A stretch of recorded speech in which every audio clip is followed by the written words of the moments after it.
Lembaga Perlindungan Anak atau LPAI pada Selasa 15 Desember 2020 mendatangi kediaman Habib Rizik Syihab di Petamburan.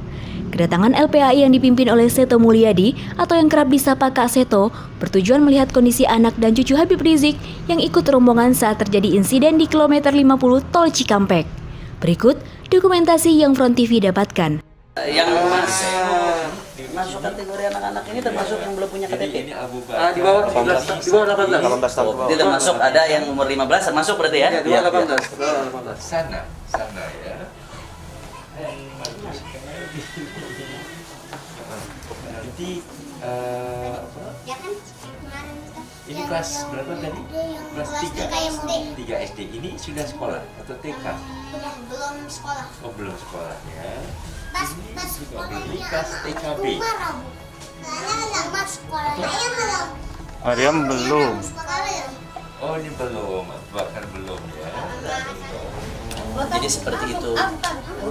Kemudian di mobil Habib Rizik itu ada mana Putri Habib Rizik? Putri Habib Rizik ada dua yang masih umur 16 dan Masih remaja ya.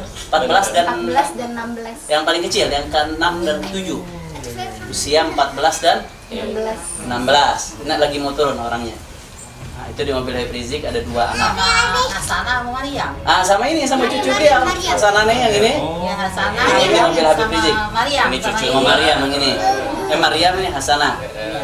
Nah, kemudian di mobil Haji Hakim. Haji Hakim ini Bunda. Istrinya Haji Hakim. Nah, di mobil Bunda ini ada anak kecil ini putrinya Haji Hakim, namanya Ocha. Umur berapa? Umur berapa Ocha? 6 tahun. Kemudian Abudi berapa tahun? 12 tahun dan putrinya Haji Kantum berapa? 16 tahun. Di mobilnya Haji Hakim. Kemudian di mobil saya anak kecilnya ada ini Said. Ikut mobil saya. Ya, Ponakan anak kita. cucu Habib Rizik paling besar. Kemudian anak saya Abu Bakar. Kemudian ada ini Pagi yang paling kecil. Yang paling kecil. Kemudian di mobil Habib Alwi anak-anaknya ada si kembar. Ya, Hasan Hussein. saya istri, anak kembar 2, pembantu. babysitter 2. Oh, Ya. Nah, kemudian sisanya belakang mobil Laskar. Laskar ya. Jadi kita yang namanya mau jalan keluarga, beliau kan mau istirahat ya bawa anak cucu semua. Ya, Bahkan sampai kerabat yang ikut menemani, sahabat beliau ikut mengendari Mekah pun dibawa anak-anak ya, karena memang niatnya mau istirahat di tempat peristirahatan di villa. Makanya kita kaget juga kok malam itu sampai ada insiden, kejar-kejaran, bahkan sampai berakhir ada nyawa yang melayang dari anak-anak Laskar yang berusaha menghambat lajunya. Mereka cuma berusaha menghambat lajunya mobil yang ngikutin itu, yang kita ini nggak tahu ini mobil siapa yang ngikutin terus itu. Jadi cukup tegang. Malam itu Said bagaimana waktu kebut-kebutan?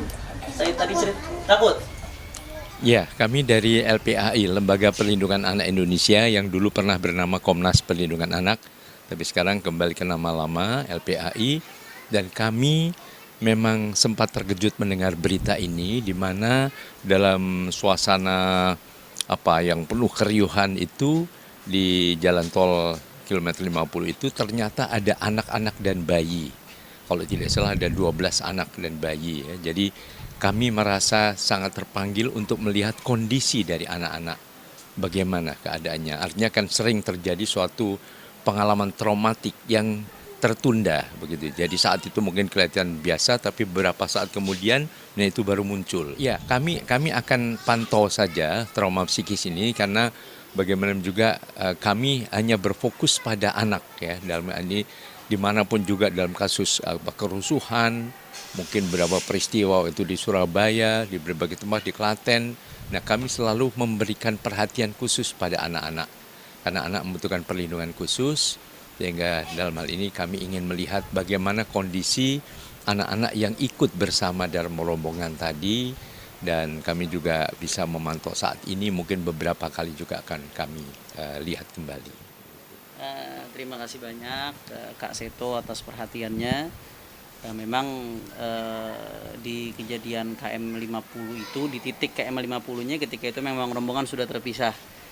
Sebagaimana diketahui di kronologi. Tapi memang ketika proses kejar-kejaran itu dari keluar tol dari Sentul sampai keluar tol Karawang Timur dan seterusnya, memang di rombongan itu ada anak-anak. Tadi Kaseto sudah tahu sendiri.